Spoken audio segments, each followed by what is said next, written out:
ప్రభును రక్షకుడైన యేసుక్రీస్తు వారి శ్రేష్ఠ నామంలోనే మీకు శుభములు తెలియజేస్తూ ఉంటున్నాను.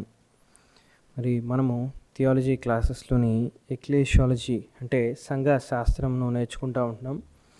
దానిలోని మొదటిగా మరి సంఘం గురించి అసలు మనం ఎందుకు నేర్చుకోవాలి, సంఘం యొక్క ప్రాముఖ్యతను నేర్చుకున్నాం. ఈరోజు రెండవదిగా అసలు సంఘం అంటే ఏంటి, సంఘం అంటే ఏంటి అనే ప్రశ్నకు మనం సమాధానాన్ని ఇద్దాం. What is church? సంఘం గురించి నేర్చుకునే ముందు మొదటిగా సంఘం అంటే ఏంటో కాదో కూడా చూద్దాం. అసలు సంఘం అంటే ఏంటో కాదో కూడా చూద్దాం. దాంట్లోని మొదటి విషయం ఏంటంటే, సంఘం అంటే ఒక భవనం కాదు. Church is not a building. చాలా సందర్భాల్లోని మనకి సంఘం అంటే గుర్తుకొచ్చేది ఏంటి అని అంటే ఒక భవనం, ఒక బిల్డింగ్, ఒక మంచిగా డిజైన్తోని బిల్డింగ్ పైన మంచి క్రాస్ పెట్టి కడితే దాన్ని మనం ఏమనుకుంటామంటే సంఘం అని అంటాం. మనం దాన్ని పిలిచేటప్పుడు కూడా అది చర్చ్ చర్చ్ చర్చ్ అని చెప్పేసి అంటూ ఉంటాం. వాస్తవానికి బైబిల్ ఎక్కడ కూడా ఒక భవనాన్ని సంఘంగా చర్చ్గా పిలవలేదు. కానీ ఇది ఈరోజు మనకి బైబిల్ ఏం చెప్తుందో గ్రహించలేక, దాని తర్వాత కొన్ని మరి శాఖల వాళ్ళు, కొన్ని డినామినేషన్స్ వాళ్ళు ఈ బిల్డింగ్స్ మీద ఎక్కువగా ఫోకస్ చేయడం ద్వారా వాటిని ఒక సుందర భవనాలాగా తయారు చేసి వాళ్ళు చెప్పేది ఏంటంటే ఇదే చర్చ్ అని చెప్పేసి చాలామంది చెప్తూ ఉంటారు. కానీ వాస్తవానికి బైబిల్ ఎప్పుడు కూడా ఆ విధంగా బోధించలేదు. బైబిల్ ఏం చెప్తుంది అనేది మనం ముందు చూద్దాం. కానీ మొట్టమొదటిగా మనం గమనించాల్సిన విషయం ఏంటంటే, సంఘం అనేది మనకి కనిపించే భవనం కాదు. ఇటుకలతో మంచి మరి బ్రిక్స్తో కట్టి సుందరంగా రంగులు వేసిన బిల్డింగ్ అనేది సంఘం కాదు. సంఘం అనేది ఒక సంస్థ కాదు. సంఘం అంటే చాలా సందర్భాల్లో చాలామంది గుర్తుకొచ్చేది ఏంటంటే, పలానా ఆ మినిస్ట్రీస్, ఈ మినిస్ట్రీస్, లేకపోతే ఆ సంస్థ, ఈ సంస్థ అని చెప్పేసి చాలా సందర్భాలు అనుకుంటా. సిఎస్ఐ కావచ్చు, బ్యాప్టిస్ట్ కావచ్చు, అది కావచ్చు, ఇది కావచ్చు, చాలా ఉన్నాయి మనకి ఈరోజు. చాలామంది సంఘం అంటే ఏమనుకుంటారంటే, ఇది ఒక సంస్థ, లేకపోతే ఈ యొక్క బైబిల్ కాలేజ్, లేకపోతే దీని కింద ఒక 30 డిఫరెంట్ ఆర్గనైజేషన్స్ ఉన్నాయి, దీని సంఘం అని చెప్పేసి చాలామంది అనుకుంటారు. సంఘం అనేది ఒక బైబిల్ స్టడీ చేసే గ్రూపు కాదు, ఒక గుంపు కాదు. చాలా సందర్భాలు జరిగేది ఏంటంటే, ఇది ఎక్కువగా కాలేజెస్లోని, హాస్పిటల్స్లోని, జైల్స్లోని జరుగుతూ ఉంటుంది. చాలా సందర్భాలు ఏమనుకుంటారంటే, ఒక కాలేజీలోని స్టూడెంట్స్ మధ్య పరిచర్య చేస్తూ వాళ్ళకి బైబిల్ స్టడీ తీసుకుంటూ వాళ్ళు ఏమంటారంటే ఇదే చర్చ్ అంటారు. లేదు, సంఘము అనేది ఒక బైబిల్ స్టడీ చేయడం కంటే ఇంకా దాంట్లో జరిగించవలసినవి చాలా ఉన్నాయి. అదేంటో మనం చూద్దాం. కానీ ఒక బైబిల్ స్టడీగా గుంపు మనం గ్యాదర్ అవుతూ గురువారమో మంగళవారం ఏదో ఒక రోజున కొద్ది నిమిషాలు బైబిల్ స్టడీ చేస్తే అది సంఘం కాదు. అది మంచి సహవాసం కావచ్చు, అది మంచి ఫెలోషిప్ కావచ్చు, కానీ అది సంఘం కాదు. సంఘం అనేది ఒక డినామినేషన్ కాదు, లేకపోతే ఒక శాఖ కాదు. బ్యాప్టిస్ట్ అనేది ఇది కాదు. బ్యాప్టిస్ట్ అనేది ఒక డినామినేషన్ అవ్వచ్చు, లేకపోతే వాళ్ళు నమ్మే కొన్ని విషయాలు వేరే వాళ్ళు నమ్మకపోవచ్చు, లేకపోతే పెంటికోస్టల్ అవ్వచ్చు, లేకపోతే సిఎస్ఐ అవ్వచ్చు, లేకపోతే సిఎన్ఐ అవ్వచ్చు. ఇవన్నీ కూడా ఏంటంటే డిఫరెంట్ డినామినేషన్స్. వాళ్ళు కొన్ని మైనర్ ఇష్యూస్ వల్ల వాళ్ళ యొక్క నమ్మకాలు వేరే ఉండటం వల్ల, వాక్యపు ఇంటర్ప్రిటేషన్ అనేది వేరుగా ఉండటం వల్ల వారు వేరుగా ఉంటారు. కానీ ఈ డినామినేషన్స్ అనేవి సంఘాలు కావు. ఆన్లైన్లో ఎక్కడెక్కడో ఉండి జాయిన్ అయ్యేవారు సంఘం కాదు. చాలా సందర్భాలు ఏమనుకుంటారంటే, ఎవడో ఎక్కడో ఏదో ఒక ప్రాంతంలోని ఒక యూట్యూబ్ పెట్టేసి, లేకపోతే జూమ్ పెట్టేసి వాక్యం చెప్తూ ఉంటుంటే, పాటలు పాడుతూ ఉంటుంటే, పాటలు ప్లే చేస్తూ ఉంటుంటే మనం ఏదో ప్రాంతంలో ఉండి జాయిన్ అయ్యి ఇది మా సంఘం అంటే, సంఘానికి ఇచ్చిన నిర్వచనం కూడా కనీసము ఆ యొక్క క్రమంలోని లేకపోతే ఈ యొక్క పద్ధతిలోని మ్యాచ్ అవ్వదు. మనం ఎక్కడో హైదరాబాద్లోనో, బొంబాయిలోనో, వేరే ఏదో రాష్ట్రంలో ఉండి, వేరే ఏదో సిటీలో ఉండి మనం అక్కడ వెళ్ళకుండా లిటరల్గా ఫిజికల్గా మనం ఎక్కడో దూరమైంది ఫోన్లో జాయిన్ అయితే దాన్ని మనం సంఘం అని పిలవలేం. నేను ఎందుకు సంఘం భవనం కాదన్నానంటే, ఎందుకు సంఘం ఒక సంస్థ కాదన్నానంటే, ఎందుకు సంఘము ఒక డినామినేషన్ పేరు కాదన్నానంటే, ఎందుకు సంఘము ఆన్లైన్లో గ్యాదర్ అయ్యండి ఎక్కడెక్కడో జూమ్లో జాయిన్ అయితే దాని సంఘం ఎందుకు కాదన్నానంటే, సంఘం అంటే ఏంటో చెప్పడానికి. సంఘం అంటే ఏంటో తెలుసా? సంఘం అంటే విశ్వాసుల యొక్క సమూహం, విశ్వాసుల యొక్క కూడిక. ఎవరైతే యేసునందు విశ్వాసం ఉంచుతారో, రక్షించబడతారో వాళ్ళు గ్యాదర్ అయినప్పుడు ఆ గుంపుని సంఘం అంటారు. మరి చివరిగా చూసినట్లయితే ఆన్లైన్లో ఎక్కడో ఉండి జాయిన్ అయ్యేవారు సంఘము కాదని చెప్పేసి మనం నేర్చుకున్నాం.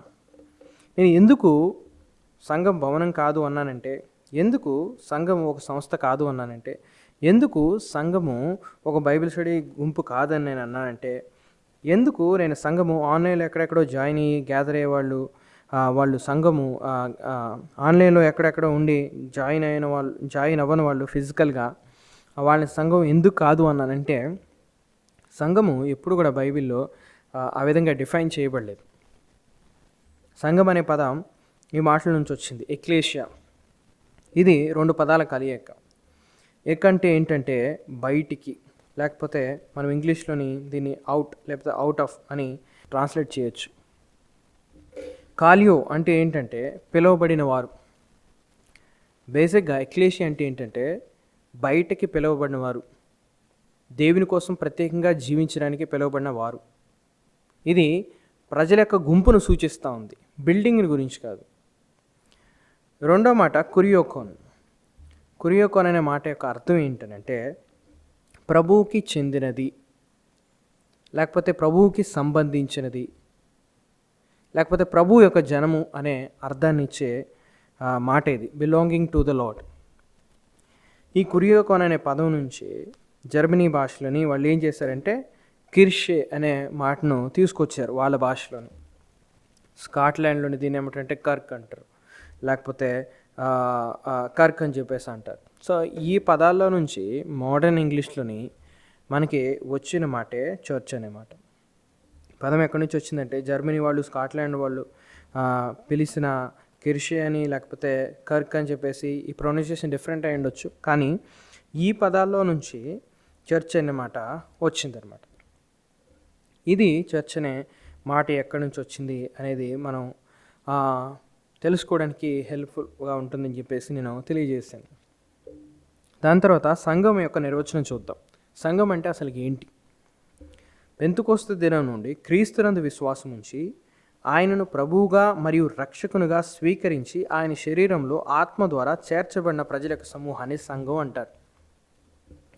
ఎవరైతే సంఘం ప్రారంభం అయినప్పటి నుంచి యేసుక్రీస్తునందు విశ్వాసం ఉంచారో, ఎవరైతే ఆయన నమ్మారో, ఎవరైతే ఆత్మ ద్వారా మరి క్రీస్తు శరీరంలోనికి జతపరచబడ్డారో, జాయిన్ చేయబడ్డారో ఆ యొక్క సమూహాన్ని సంఘం అని అంటారు. సంఘము 2 రకాలుగా తెలియజేయబడింది. బైబిల్ని మనం పరిశీలన చేసినట్లయితే 2 రకాలుగా సంఘము ప్రజెంట్ చేయబడింది. మొట్టమొదటిదాన్ని మనం ఏమంటామంటే సార్వత్రిక సంఘం అంటాం. దీన్ని మనం ఇంగ్లీష్లో యూనివర్సల్ చర్చ్ అంటాం. యూనివర్సల్ చర్చ్ లేకపోతే క్యాథలిక్ చర్చ్ అంటాం. రెండవ సంఘం ఏంటంటే స్థానిక సంఘం. దీన్ని మనం ఏమంటామంటే లోకల్ చర్చ్. సో 2 విషయాలు ఉన్నాయి. ఫస్ట్ది ఏంటిదంటే యూనివర్సల్ చర్చ్, సార్వత్రిక సంఘము. రెండోది ఏంటిదంటే స్థానిక సంఘం అంటే లోకల్ చర్చ్. ఈ 2 ఏంటో కూడా మనం చూద్దాం. మొదటిగా సార్వత్రిక సంఘం అంటే ఏంటో చూద్దాం. సార్వత్రిక సంఘం అంటే ఏంటంటే సంఘము ప్రారంభమైన దినం నుంచి, సంఘం ఎప్పుడు ప్రారంభమైంది? అపోస్తల కార్యాలు 2వ అధ్యాయంలో మనం చూస్తాం. యేసుక్రీస్తు చనిపోయి సమాధిపడి తిరిగి లేచిన తర్వాత ఆయన వాగ్దానం ఇచ్చాడు. ఎప్పుడైతే మరి శిష్యులు పరిశుద్ధాత్మ దేవుని పొందుకున్నారో, అపోస్తల కార్యాలు 2వ అధ్యాయంలో ఈ మాట రాయబడింది. అప్పటి నుంచి క్రీస్తు రాకడ వరకు ఆయన యందు విశ్వాసం ఉంచి తిరిగి జన్మించిన సమూహాన్ని, ప్రజల సమూహాన్ని లేదా విశ్వాసుల సమూహాన్ని సార్వత్రిక సంఘం అంటారు. దీనిలోని ప్రాంత, భాష, కుల భేదాలు లేవు. మరి మొదటిగా మనము సార్వత్రిక సంఘం అంటే ఏంటో చూద్దాం. సార్వత్రిక సంఘము అంటే ఏంటనంటే సంఘం ప్రారంభమైన దినం నుంచి మనం గమనించినట్లయితే అపోస్తల కార్యాలు 2వ అధ్యాయంలో మన సంఘం ప్రారంభం అవడం అనేది చూస్తాం. యేసుక్రీస్తు వారు మత్తయి సువార్త 16వ అధ్యాయం 18వ వచనంలో ఈ విధంగా అన్నారు, నేను నా సంఘాన్ని కట్టుద్దని అన్నాడు. అంటే అప్పటి వరకు సంఘము కట్టబడలేదు. ఆయన చనిపోయి సమాధి చేయబడ్డాడు, మరలా తిరిగి లేచాడు. తిరిగి లేచిన తర్వాత శిష్యులు చెప్పాడు, పరిశుద్ధాత్మ దేవుడు మీ మీదకి వచ్చేంతవరకు, మీరు ఆయన పొందుకునేంతవరకు మీరు బయటికి వెళ్ళొద్దని చెప్పేసి అంటాడు. వాళ్ళు యెరూషలేములోని వేచి చూస్తూ ఉంటారు. వేచి చూస్తూ ఉన్నప్పుడు పరిశుద్ధాత్మ దేవుడు వారి మీదకి వచ్చాడు, వారు అభిషేకించబడ్డారు. ఆ దినము సంఘం ప్రారంభం అయినట్లుగా మనం చూస్తాం అపోస్తల కార్యాలు 2వ అధ్యాయంలో. ఆ దినం నుంచి యేసుక్రీస్తు వారు వచ్చేంత వరకు ఎవరైతే యేసునందు విశ్వాసం ఉంచుతారో ఆ గ్రూప్ యొక్క లేకపోతే ఆ యొక్క సమూహాన్ని, ఆ గ్రూప్ని ఏమని పిలుస్తారనంటే సార్వత్రిక సంఘం అంటారు. దీంట్లోని ప్రాంత, భాష భేదాలు లేవు. ఇక్కడ తెలుగు వాళ్ళు, యేసుని నమ్మిన వాళ్ళు ఈ సంఘంలో ఉంటారు, సార్వత్రిక సంఘంలోని. అమెరికాలో ఉండి క్రీస్తు నమ్మిన వాళ్ళు ఉంటారు, లేకపోతే ఆస్ట్రేలియాలో ఉండి క్రీస్తు నమ్మిన వాళ్ళు ఉంటారు. భారతదేశంలో ఉండి వేరే వేరే రాష్ట్రాల్లో ఉన్నవారు యేసుక్రీస్తుని నమ్మితే వాళ్ళందరూ కూడా ఈ శరీరంలోని సభ్యులే. అందుకని దీన్ని సార్వత్రిక సంఘం అంటాం. దీంట్లోని ఏ ప్రాంత భేదాలు, భాష భేదాలు లేవు. ఎవరైతే యేసునందు విశ్వాసం ఉంచుతారో వాళ్ళందరూ కూడా ఈ సంఘంలోని సభ్యులు. ఇది అదృశ్యమైనది. అందుకని దీన్ని కొన్ని సందర్భాలు ఏమని పిలుస్తారంటే ఇన్విజిబుల్ చర్చ్, అదృశ్యమైన సంఘం అని కూడా పిలుస్తారు. ఎందుకంటే నేను ఒక ప్రాంతంలో ఉన్నాను, మీరు ఒకవేళ క్రీస్తు నమ్మితే మీరు ఇంకో ప్రాంతంలో ఉండొచ్చు, కానీ మనందరము ఒక శరీరంలోకి బాప్తిసం ఇవ్వబడ్డాం. మనందరం కూడా ఆత్మచేత ఐక్యతలో తీసుకురాబడ్డాం. మనందరం కూడా క్రీస్తు శరీరంలో. అది కనపడదు కాబట్టి ఇప్పుడు, అందుకనే దీన్ని ఇన్విజిబుల్ చర్చ్ అంటారు, అదృశ్యమైన సంఘం అని అంటారు. ఈ సంఘాన్ని క్రీస్తే నిర్మించుకుంటా ఉన్నాడు. ఈ సంఘానికి శిరస్సు ఎవరయ్యా అంటే, ఈ సంఘానికి అధిపతి ఎవరంటే, ఈ సంఘానికి హెడ్ ఎవరంటే క్రీస్తు. ఈ సంఘము కొరకే క్రీస్తు మరణించాడు. యేసుక్రీస్తు వారు ఎప్పుడైతే నేను సంఘాన్ని ప్రేమిస్తున్నానని ఎఫెసీలో చెప్పాడో 5వ అధ్యాయంలో, ఆ సంఘం కొరకు నేను నా ప్రాణాన్ని అర్పించానని, ప్రాణాన్ని అర్పించి ఆ సంఘాన్ని నేను నా ఎదుట నిందారహితునిగాను పరిశుద్ధంగా నిష్కలంకనగా నిలబెట్టుకున్నాను అంటున్నాడు. అక్కడ చెప్తాడు ఏమనంటే ఆ సంఘం కొరకు తన ప్రాణాన్ని అర్పించాడు. దాని తర్వాత అపోస్తలుల కార్యం 28వ వచనంలో కూడా తెలియజేస్తాడు, దేవుడు స్వరక్తం ఇచ్చి సంపాదించిన సంఘం అని చెప్పేసి అంటాడు. ఈ సంఘానికి శిరస్సు క్రీస్తే. ఈ సంఘాన్ని రక్షించడానికి, ఈ సంఘం కొరకు మరణించింది ఎవరంటే క్రీస్తు. ఈ సంఘంలోని అవిశ్వాసులు ఉంటారు. మనం స్థానిక సంఘాలు చూసినట్లయితే చాలామంది అవిశ్వాసులు విశ్వాసులుగా చెప్పుకుంటూ ఉంటారు కొన్ని సందర్భాల్లోని. కానీ ఈ సార్వత్రిక సంఘంలోని అలా ఉండే అవకాశమే లేదు. కేవలము రక్షించబడిన వారు మాత్రమే ఉంటారు. దీన్ని మనము సార్వత్రిక సంఘం అంటాం, యూనివర్సల్ చర్చ్ అంటాం. రెండోది మనం చూసినట్లయితే స్థానిక సంఘం. దీన్ని మనం తెలుగులోని లోకల్ చర్చ్ అంటాం. దీన్ని విజిబుల్ చర్చ్ కూడా అని అంటారు. ఇది కంటికి కనిపించేది.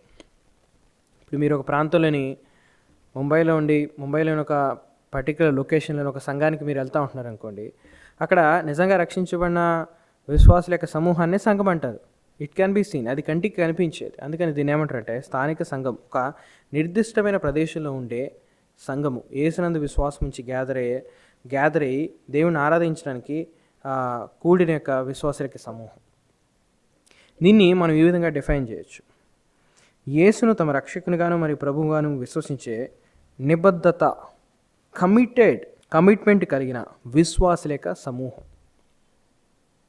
ఎవరైతే యేసుక్రీస్తునందు విశ్వాసం ఉంచుతారో, రక్షించబడతారో, బాప్తిసం తీసుకుని స్థానిక సంఘంలో చేర్చబడిన తర్వాత నిరంతరము నమ్మకంగా అక్కడ ఉండి ఒక కమిటెడ్ వ్యక్తిగా నిబద్ధత కలిగి సంఘానికి కట్టుబడి ఉండే వ్యక్తుల సమూహాన్ని సంఘం అంటారు.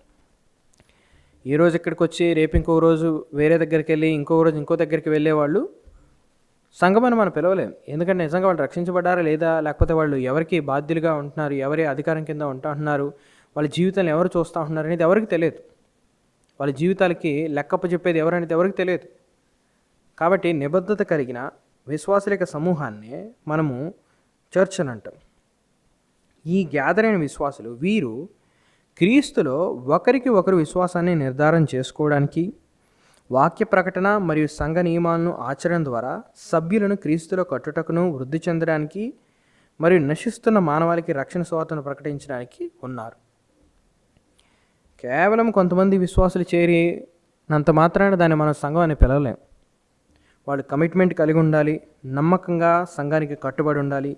కట్టుబడి ఉండటం మాత్రమే కాదు, కానీ ఎవరైనా ఇతర సభ్యులు మేము రక్షించబడ్డాం అని చెప్పినప్పుడు మరి వాళ్ళ యొక్క సాక్ష్యాన్ని బట్టి ఇతరులను మీరు రక్షించబడ్డారని చెప్పి సంఘంలోని వెల్కమ్ చేసేవారుగాను సహా మరి సభ్యులుగా ఉండేటట్లు వాళ్ళు ఆహ్వానించేవారుగా ఉండాలి. అంత మాత్రమే కాదు, కానీ సంఘములోని వాక్య ప్రకటన చేస్తూ వాక్య నియమాలను, లేకపోతే ఆర్డినెన్సెస్, బ్యాప్తిజము, దాని తర్వాత ప్రభు బలారాధన, లార్డ్ సప్పర్, వీటిని రెగ్యులర్గా జరిగిస్తూ దీని ద్వారా సంఘంలో ఉన్న ప్రతి ఒక్క వ్యక్తిని క్రీస్తులో కట్టడానికి, దేవునిలో ఎదగడానికి, దేవునిలో వృద్ధి చెందడానికి, అంత మాత్రమే కాదు కానీ నశిస్తున్న ఈ లోకానికి ఒక వెలుగుగా ఉంటూ సువార్తను ప్రకటించే ఉద్దేశం కలిగినది ఈ కార్యాలను చేసేదని మన సంఘం అంటాం. అంత మాత్రమే కాదు కానీ క్వాలిఫైడ్ ఎల్డర్స్ని కలిగి ఉండి దేవుడు వాక్యాన్ని చెప్పిన విషయాలను నెరవేర్చేవారిని సంఘం అని అంటాం. ఇది ఒక నిర్దిష్టమైన ప్రదేశంలో ఉండేది, ఒక సర్టెన్ లొకేషన్లో ఉండేది. ఇప్పుడు ఖమ్మం ఉందంటే ఖమ్మంలో ఒక సంఘం ఉండొచ్చు, హైదరాబాద్ ఉందంటే హైదరాబాద్లో ఒక సంఘం. దీనికి ఒక లొకేషన్ అనేది ఉంటుంది.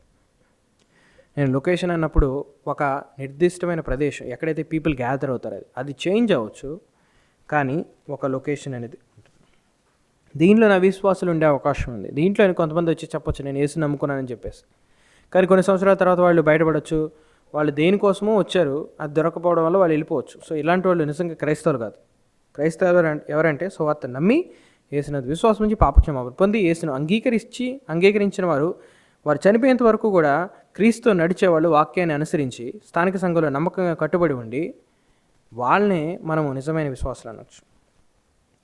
దీనిలోని బాప్తిసం పొందినవారు ఉంటారు. ఒక వ్యక్తి ఏ విధంగా సంఘంలోనికి స్వీకరించబడతారంటే, లేకపోతే మెంబర్ అవుతాడంటే, సభ్యుడు అవుతాడంటే బాప్తిసం తీసుకోవడం ద్వారా. దాని తర్వాత వీళ్ళు ప్రతి ఆదివారం కూడుకుంటూ ఉంటారు ప్రభుని ఆరాధించడానికి. దీనిలోని పెద్దలు, పరిచారకులు ఉంటారు. పెద్దలు అన్నప్పుడు పాస్టర్స్ క్వాలిఫికేషన్స్ వాళ్ళ జీవితంలో ఉండి, బిబ్లికల్ క్వాలిఫికేషన్స్ అనేవి ఏవైతే తిమోతికి రాసిన పత్రిక 3వ అధ్యాయంలోని తీతుకు రాసిన పత్రికలో ఉన్నాయో వాటిని ఒకవేళ వీళ్ళు మీట్ అవుతూ ఉంటున్నట్టు ఆ క్వాలిఫికేషన్స్, పరిచారకులు అంటే డీకన్స్ వాళ్ళకి కూడా క్వాలిఫికేషన్స్ అనేవి వాటికి ఒకవేళ మీట్ అవుతూ ఉంటుంటే వాళ్ళు దేవుని సంఘం చేత ఎన్నుకోబడతారు. ప్రభు బలారాధన జరుగుతూ ఉంటుంది. దాని తర్వాత వీళ్ళు సువార్త ఎవాంజలిజం అంటాం కదా, ఎవాంజలిజం వీళ్ళు చేస్తూ ఉంటారు, ఇతరులకు సువార్తను ప్రకటిస్తూ ఉంటారు. దాని తర్వాత సంఘంలోని ఫెలోషిప్ అనేది ఉంటుంది. ఒకరి మధ్య ఒకరు విశ్వాసులు ఒకరి గురించి ఒకరు తెలుసుకుంటూ వాళ్ళకి సహాయం చేయడము, వాళ్ళ గురించి తెలుసుకుని ఒకవేళ డిస్టర్బ్ అయ్యి ఉంటే వాళ్ళని ఎంకరేజ్ చేయడము, వాళ్ళ దగ్గర నుంచి మనం నేర్చుకోవడం, ఇదంతా జరుగుతూ ఉంటుంది. దాని తర్వాత హెచ్చరికలు, ఒకవేళ వార్నింగ్ ఇవ్వాల్సి వస్తే వార్నింగ్ ఇవ్వడం, ఒకవేళ మనం తప్పు చేస్తూ ఉంటే ఇతరులు వచ్చి సరిచేయడం, ఇదంతా కూడా సంఘంలో జరిగేది. తర్వాత వాక్య ప్రకటన అనేది సంఘంలోనే జరుగుతుంది. వారం వెంబడి వారం దేవుడిని ఆరాధించడానికి వాక్యం ద్వారాను, పాటల ద్వారాను, ప్రభు బలారాధన ద్వారాను, దాని తర్వాత మనం చేసే ప్రార్థన ద్వారాను, వాక్యాన్ని చదవడం ద్వారా మన దేవుడిని ఆరాధించవచ్చు. కాబట్టి దేవుని బిడ్డ మనం గమనించాల్సిన విషయం ఏంటంటే, సంఘం అనేది కేవలము కొంతమంది గ్యాదర్ అయ్యి బైబిల్ స్టడీ చేస్తే అది సంఘం కాదు. సంఘం అంటే ఏంటి అని అంటే, ఎవరైతే క్రీస్తునందు విశ్వాసం ఉంచుతారో వారు ఒక కమిట్మెంట్ కలిగి ఇలాంటి ప్రజలు గ్యాదర్ అయ్యే గ్రూప్ని సంఘం అంటారు. వీరు ఎందుకు గ్యాదర్ అవుతారంటే దేవుని వాక్యాన్ని ప్రకటించడానికి, ఇతరుల విశ్వాసాన్ని నిర్ధారణ చేయడానికి, సంఘ నియమాలను పాటించడానికి, నశిస్తున్న వారికి సువార్తను ప్రకటించడానికి, రక్షించబడిన వ్యక్తులను క్రీస్తులో కట్టడానికి గ్యాదర్ అయ్యే గ్రూప్ని సంఘం అంటారు. కాబట్టి మనం గమనించాల్సిన విషయం ఏంటంటే, సంఘం అంటే ఒక భవనం కాదు, సంఘం అంటే ఒక సంస్థ కాదు, సంఘం అంటే ఒక బైబిల్ స్టడీ చేసే గుంపు కాదు, కానీ సంఘం అంటే ఒక డినామినేషన్ కాదు, కానీ సంఘం అంటే ఏంటి అని అంటే రక్షించబడిన విశ్వాసుల యొక్క